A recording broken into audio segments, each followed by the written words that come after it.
boys and girls. Today we are learn about business risk. This is next topic of our first chapter, nature and purpose of business, class 11. Business risk. The terms business risk refer to the possibility of inadequate profit or even losses due to uncertainties or unexpected events. For example, demand for a particular product may decline due to change in taste and preference of consumers or due to increased competition from other producers. Lower demand results in long sales and profits. In other situations, the shortage of raw material in the market may shut up its price. The firm using this raw material will have to pay more for buying them. As a result, cost of production may be increased, which in turn may reduce profit. तो business risk यानी अपन कह सकते हैं risk, business का दूसरा नाम risk होता है, यानी बिजनेस जहाँ है वहाँ पे रिस्क आपका होता है.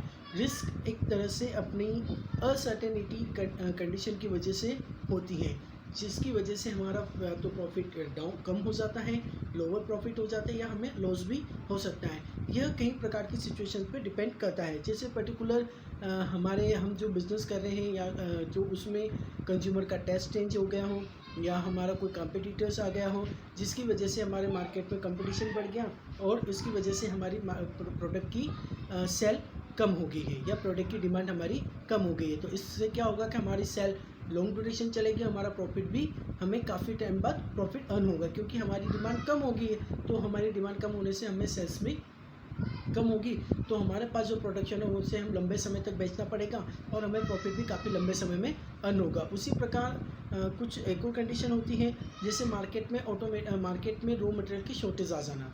तो उस कंडीशन में क्या होता है कि मार्केट में रॉ मटेरियल की शॉर्टेज आ जाएगी, तो जो प्रोड्यूसर्स होंगे वो रॉ मटेरियल के ज़्यादा पे करने के लिए रेडी रहेंगे, ज़्यादा पे करेंगे, तो उससे ऑटोमेटिकली है प्रोडक्ट की कॉस्टिंग बढ़ जाएगी. प्रोडक्ट की कॉस्टिंग बढ़ेगी तो मार्केट में उनकी डिमांड कम होती जाएगी, तो इससे हमारा प्रोड्यूसर का प्रॉफिट भी कम होता जाएगा. तो इस प्रकार बिजनेस में कई प्रकार की रिस्क होती है, कई प्रकार की अनसर्टेनिटी होती है, जिनकी वजह से हमारे बिजनेस में रिस्क का इन्वॉल्वेशंस काफ़ी ज़्यादा होता है. Business enterprise constantly face two type of risk. इसमें दो टाइप की रिस्क होती है. एक तो होती है speculative and pure.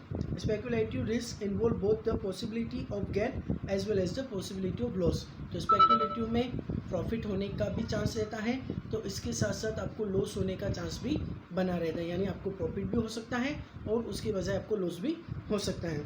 Speculative risk arise due to change in market condition including fluctuation demand and supply, change in price और change in fashion and taste of consumers. तो इसमें अपना जो रहता है स्पेकुलेटिव रिस्क जो अराइज होती है, जो आती है मार्केट की कंडीशन पे काफ़ी डिपेंड करती है. जैसे फ्लक्चुएशन डिमांड एंड सप्लाई, यानी डिमांड और सप्लाई में फ्लक्चुएशंस होना, यानी उसमें बदलाव होता रहना, उतार चढ़ाव होना. कभी एकदम डिमांड बढ़ जाना, कभी एकदम डिमांड कम हो जाना, या डिमांड बढ़ जाएगी तो उसके अकॉर्डिंग हमारी सप्लाई नहीं है तो भी हमें लॉस होगा, और हमारी डिमांड कम हो गई, हमारे पास प्रोडक्ट ज़्यादा रह जाता है तो भी हमें लॉस होने का रहता है. उसी प्रकार अगर मान लीजिए फैशन में चेंजेस आ गया या कंज्यूमर के टेस्ट में चेंज आ गया, तो उससे दूसरा प्रोडक्ट चूज़ करने लग गए, तो हमारे प्रोडक्ट की ऑटोमेटिकली डिमांड कम हो जाएगी, हमारा प्रोडक्ट आउट ऑफ फैशन हो जाएगा, तो वह बिकना कम हो जाएगा. Favourable market condition are likely to result in gain, whereas unfavorable ones result in loss. अगर फेवरेबल मार्केट कंडीशन है तो हमें प्रॉफिट होगा और अनफेवरेबल मार्केट कंडीशन है तो हमें लॉस होगा. Pure risk involve only possibility of loss और नो लॉस, यानी इसमें या तो आपको लॉस की संभावना है या फिर बिल्कुल भी आपको लॉस नहीं होगा. The change on fire, theft, strike are example of pure risk. Their occurrence may be result in loss, whereas non-occurrence may be explain absence of loss instead of gain. यानी जैसे गोदाम में अगर हमें आग वगैरह लग जाना, चोरी वगैरह हो जाना, तो इस कंडीशन में आपको लॉस ही रहता है, इसमें आपको प्रॉफिट होने की कोई भी संभावनाएं कंडीशंस नहीं होती हैं. तो इस प्रकार हमारे बिजनेस में ये रिस्क बने रहते हैं.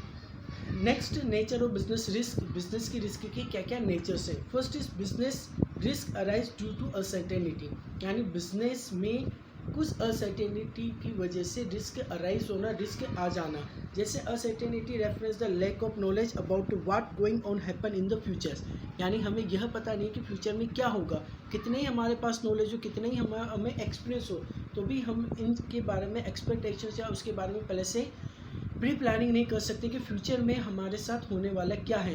हम जो सोचे हो सकता है वैसा भी हो जाए या उसके ऑपोजिट भी हो जाए। तो ये एक अनसर्टेनिटी होती है, यानी ऑटोमेटिकली एनवायरनमेंट का डिपेंड कर सकता है, या फैशन का चेंजेस हो सकता है, या कंज्यूमर की चॉइस चेंजेस हो सकती हैं। तो ये change in demand, price, change in government policies, improvement in technology etcetera. Some of the example of uncertainty which create risk of business because the outcome of the future event not known in advance, यानी business यानी future में जो होने वाला है उसके बारे में हम पहले से नहीं जान पाते हैं, पहले से हम लोगों को कोई आइडिया नहीं होता है, इस वजह से इसको अनसर्टेनिटी कहते हैं।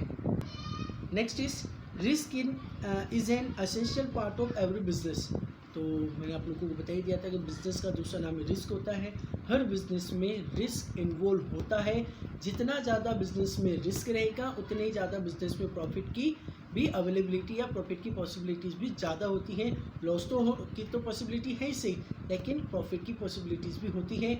अगर हम इसके बारे में थोड़ा प्री प्लानिंग रखते हैं, उसके बारे में पहले केयरफुली रहते हैं, तो हम जो अपॉर्चुनिटीज़ होती है उनका प्रॉफिट उठाकर हम प्रॉफिट भी ले सकते हैं, अदरवाइज़ हमें लॉस होने की पूरी रहती है।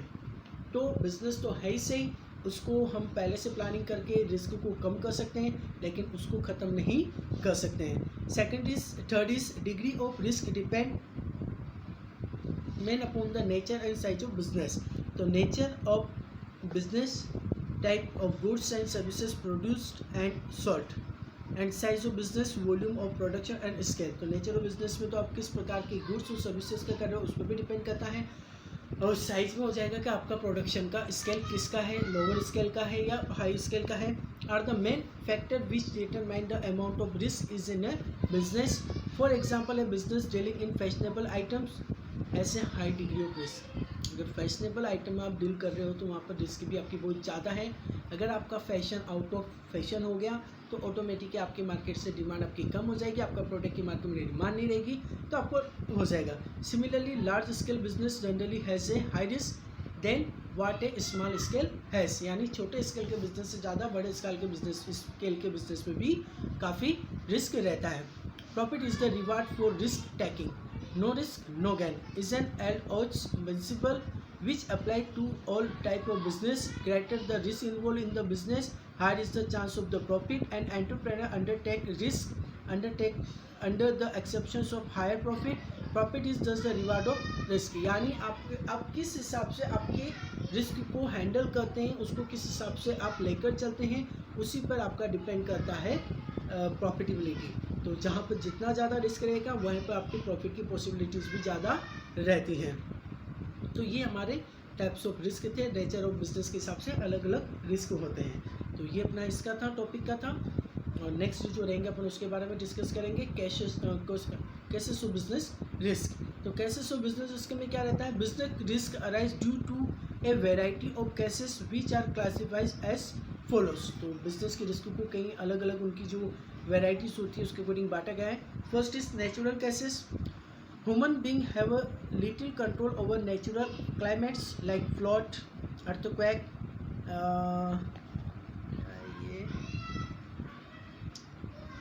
Lighting, heavy rain, famine etcetera the result in heavy loss of life, property, income and business. सीधा सा अभी का जो एग्जाम्पल चल रहा है कोरोना की वजह से किसी को पता ही नहीं था कि इस प्रकार का कोई वायरस भी होता है, जिसकी वजह से हमें लॉकडाउन या इस तरह की कंडीशन को फेस करना पड़ेगा, जिससे हमारा प्रोडक्शन कंपनीज बंद हो जाएगी, प्रोडक्शन ख़त्म हो जाएगा, हमारे यहाँ पर लेबर्स की अवेलेबिलिटी रहेगी।